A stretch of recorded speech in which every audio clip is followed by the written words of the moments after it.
Hola, muy buenos días y bienvenidos a IPG Pathshala. Yo me llamo María Teresa Miramón y soy profesora visitante de la Universidad Jawaharlal Nehru en New Delhi. En esta universidad he dado asignaturas como literatura medieval o literatura de los siglos XX, así como historia de España y lengua española. Hoy vamos a comenzar con el módulo 7 del paper 13, que se titula Bernal Díaz del Castillo y su obra Historia verdadera de la conquista de la Nueva España. En este módulo vamos a profundizar en todo aquello que tiene que ver con la historia de Bernal Díaz del Castillo y su obra La Historia verdadera de la conquista de la Nueva España. Para ello vamos a comenzar realizando un repaso de los acontecimientos más representativos de su biografía, así como de los aspectos más destacables del contexto en el que vivió al escribir su obra. Finalmente, hablaremos de los rasgos esenciales de su obra verdadera, que representa una de las crónicas de Indias más significativa,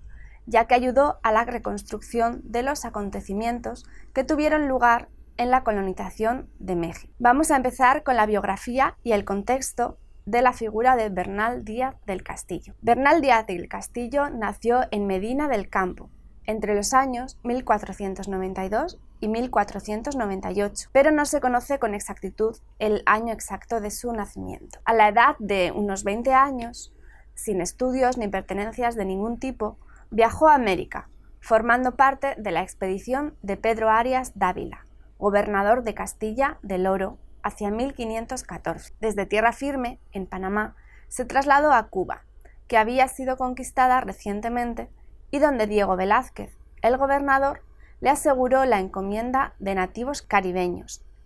Sin embargo, aquel permiso para la adjudicación de los indígenas nunca llegó y del Castillo vivió 2 años de inactividad en la isla. Ahora podemos ver en una imagen la escultura en memoria de Bernal Díaz del Castillo en Medina del Campo. Estos nativos que decíamos, a causa de las epidemias y de los trabajos tan duros a los que estaban sometidos y a los que estaban obligados a realizar por los colonizadores, se agotaban. Con el fin de conseguir atrapar esclavos y venderlos en Cuba, el gobernador Velázquez organizó una expedición por diferentes islas caribeñas. Bernal formó parte de ese viaje en 1517, liderado por Francisco Hernández de Córdoba, en el que llegaron a Yucatán. Allí, el protagonista se dio cuenta de la existencia de ciudades. Después, no sin dificultades a causa de los temporales y de las luchas con los nativos, regresaron a Cuba. Después de otro viaje a Yucatán, hacia 1518, a su vuelta a Cuba, del Castillo se alistó en una nueva expedición, esta vez con Hernán Cortés. Para entonces, aquel experimentado soldado participó en la conquista del Imperio Azteca, el Imperio Mexica también llamado. Durante las misiones, Bernal Díaz del Castillo compartía experiencias con sus compañeros soldados.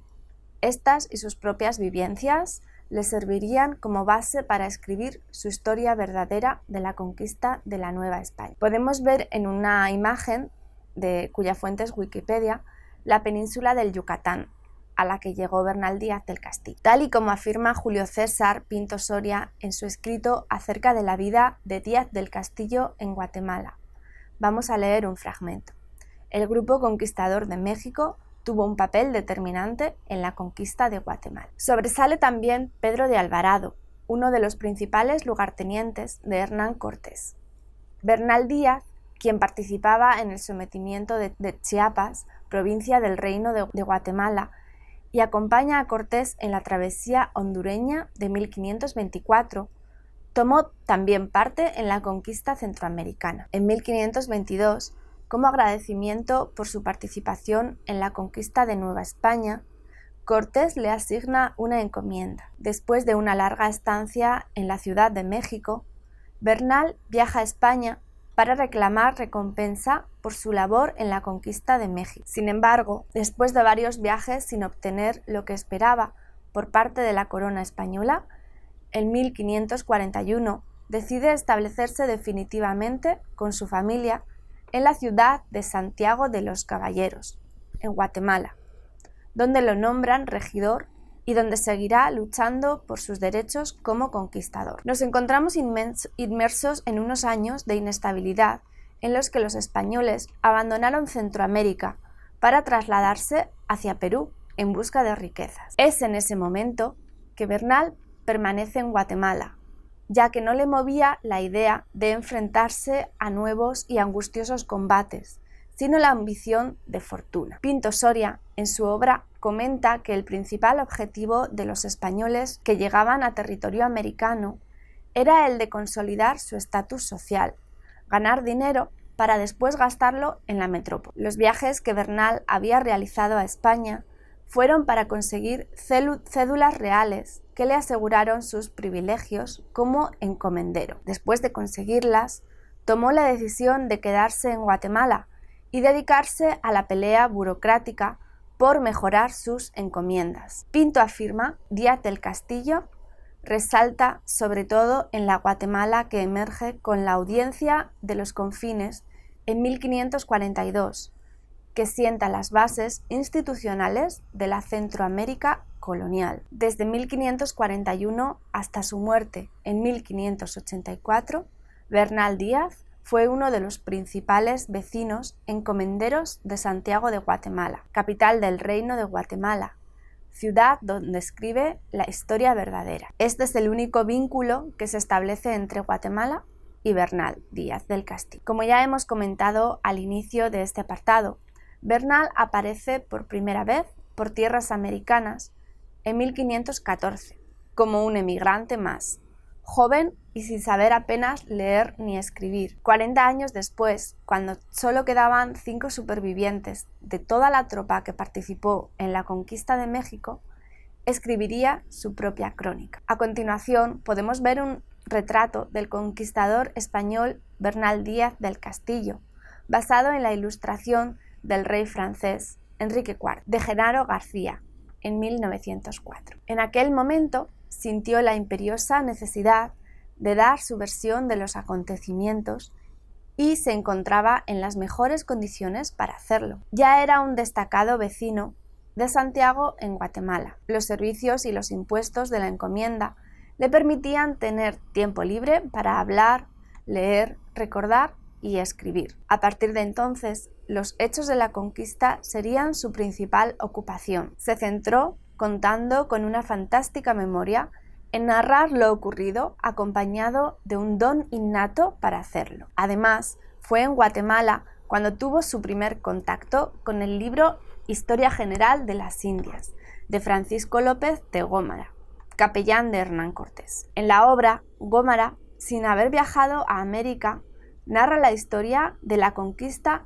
enalteciendo todo el tiempo la figura de Cortés, como único responsable del éxito. Del Castillo no está de acuerdo con esta interpretación y decide escribir su propia versión, un relato épico en el que exalta las figuras de los soldados españoles frente a los heroicos defensores indígenas. En el año 1550, Bernal asiste al debate en Valladolid sobre la encomienda perpetua en calidad de representante del Cabildo. Díaz del Castillo defendió los derechos de los colonizadores a explotar a los esclavos indios. Por otro lado, fue en aquel viaje a España cuando le fueron ampliados sus derechos sobre la encomienda y reconocido su estatus de viejo conquistador. Al año siguiente, retorna a Guatemala. En los años que nuestro protagonista estuvo en Guatemala, fueron implantadas las instituciones y las bases de la economía propias de la sociedad colonial. Los marcadores de ese periodo,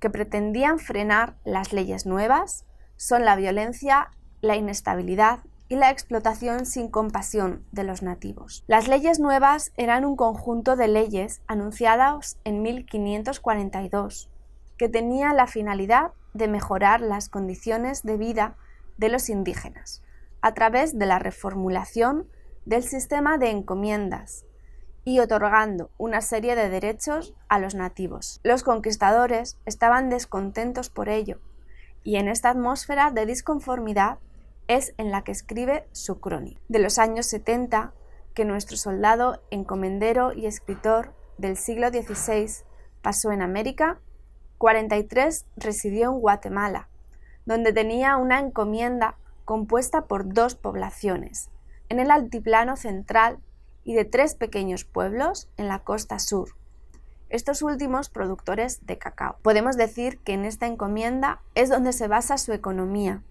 además de en el comercio de poca monta y en algún puesto como administrativo. Esta encomienda retrata perfectamente el sistema de dominación y explotación que deja huella permanente en la historia del país. Bernal Díaz fue de aquellos conquistadores que llegó al Nuevo Mundo para quedarse en él y, sin saberlo, también para acabar escribiendo una valiosa obra. Curiosamente, de su vida de casi medio siglo en Guatemala y de las circunstancias en las que escribe su obra se conoce bien poco. En el siguiente apartado se presenta a Díaz del Castillo como el autor de la crónica, así como en el rol de encomendero que adoptó el papel de fundador de un mandato basado en la explotación y en la dominación colonial, un colectivo social formado por indígenas, diferencias raciales, económicas, sociales y culturales.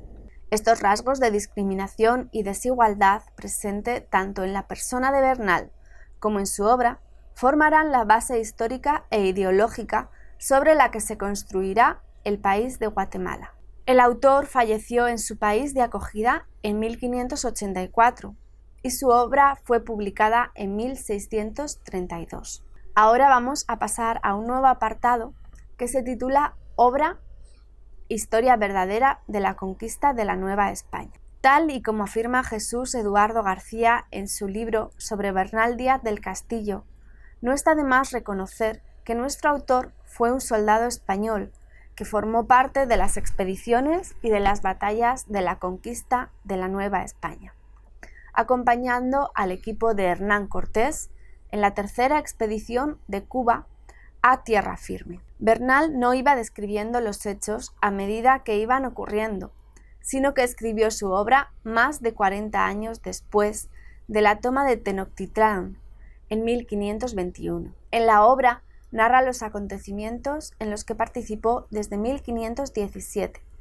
donde se incluyen todas las batallas llevadas a cabo en las 3 expediciones que hizo. La historia verdadera de la conquista de la Nueva España está escrita, como ya hemos comentado en el apartado anterior, en Guatemala, durante la segunda mitad del siglo XVI.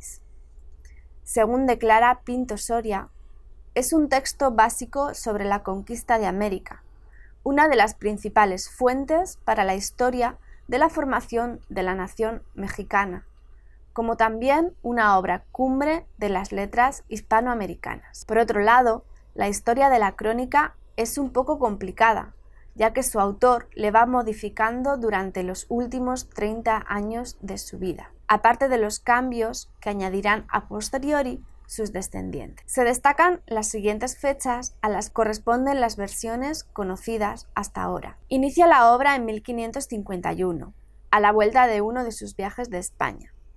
En el año 68 termina dicha versión, que enviará a España para su publicación en 1575, que se hará realidad gracias a Fray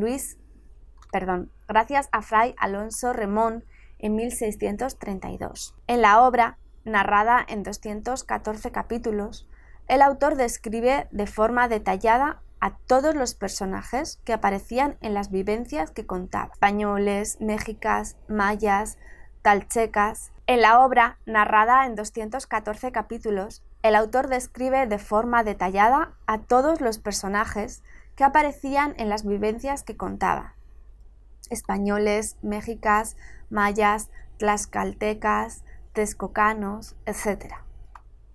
Asimismo, refleja el contexto en el que se enmarcaban todas aquellas acciones, desde las primeras tomas de contacto con los indígenas americanos hasta las expediciones militares por Centroamérica y México. También pretende mostrar al lector cómo eran las rivalidades políticas de los españoles y da testimonios de los sacrificios humanos de los nativos, el canibalismo y la idolatría que pudo vivir en primera persona. Los logros de los aztecas aparecen descritos tanto a nivel artístico y cultural como a nivel político e intelectual, incluyendo sus palacios, mercados o sus bellos jardines botánicos. Su testimonio deja información importante acerca de la cultura mesoamericana. Según nos comenta Jesús Eduardo García en su libro acerca del estilo de Díaz del Castillo en su Historia verdadera.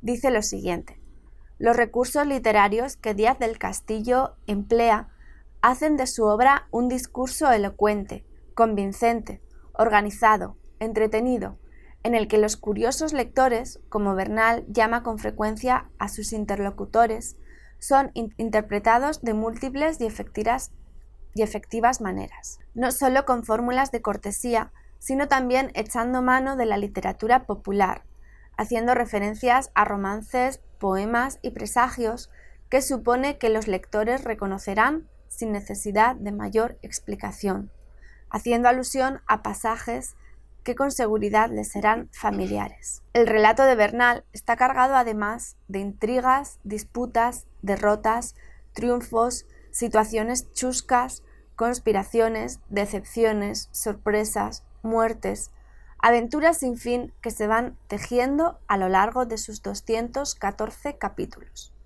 sin perder el objetivo de convencer al lector de la seriedad de la descripción y de la veracidad de lo que se relata, y al mismo tiempo que su persona va creciendo ante nuestra mirada. Por otro lado, en cuanto a su forma de ser, que también se pone de manifiesto de forma implícita en la obra, Pinto ha descrito a Bernal como un ser bastante práctico, de espíritu fuerte, sensible y quisquilloso, enfrentado fácilmente con lo que no le parece. Vivió su convulso tiempo a través de la aventura, pero no era un amante de la guerra. Su alta autoestima lo empuja a mirar hacia adelante, le dificulta encajar en la sociedad colonial guatemalteca, controlada por advenedizos poderosos, donde era o debía ser un segundón, negándosele el lugar que cree merecer como uno de los soldados más antiguos de la conquista americana. Toda aquella frustración queda reflejada en su crónica. De hecho, el escrito es el resultado de aquel sentimiento. Con sus escritos pretendía conseguir sus merecidos, realzar su nombre de soldado. El hecho de ser él quien dejara por escrito el testimonio oral de los únicos 5 supervivientes de la tropa conquistadora de México, formada por los 550 soldados que siempre menciona, representaba la única batalla de la que realmente se iba a sentir orgulloso. Pinto admira la capacidad que tiene el autor para captar el mundo vivo, las cosas sencillas y esenciales, tanto el lado humano como el histórico. Le permite mostrar los verdaderos significados de la conquista española, como también a los hombres de carne y hueso. Moctezuma, el emperador de los mexicas, Cuauhtémoc, su sucesor, la tropa invasora, Hernán Cortés, los soldados, sus nombres y hechos, las motivaciones personales. De Cortés resalta los atributos del caudillo y también los lados oscuros, la avaricia, la crueldad innecesaria. No se olvida de los personajes indígenas que conoce, respeta y brinda cariño. La inmolación de Cuauhtémoc y del señor de Tacuba, tan grandes señores, se las reprocha a Cortés como una muerte muy injustamente dada. En la obra, Díaz del Castillo no hace distinciones entre la tropa y el caudillo. Todos aparecen descritos como personajes con ansias de poder y fortuna, ciegos de ambición ante un mundo nuevo que les hacía soñar. Para escribir la obra, Bernal buscó bien hasta el último recuerdo que le quedaba. La crónica termina con la conquista de México, donde pone de manifiesto el soldado, sus miedos más primarios ante la muerte, las ambiciones, creencias y valores que lo guían. Para terminar, queremos concluir este módulo apelando a las palabras de Julio César Pinto, con las que refleja muy bien la esencia que deja el autor impregnada en su propia obra, su historia verdadera de la conquista de la Nueva España. Se trataba del placer de narrar. Bernal escribe y reescribe en pos del dato exacto, pero su fuerte es la autenticidad, la frescura con que retrata a los hombres, sus hechos. Lo mueve el placer de rescatar de la memoria situaciones, estados de ánimo. El autor, que llegó a América siendo un soldado raso que solamente buscaba tener una estabilidad económica, acabó siendo, lejos de lo que había imaginado en un inicio, uno de los cronistas de Indias que pasó a la posteridad por el importante testimonio que representó su historia verdadera de la conquista de la Nueva España. Muchas gracias por habernos escuchado. Esperamos que les haya gustado el nuevo módulo.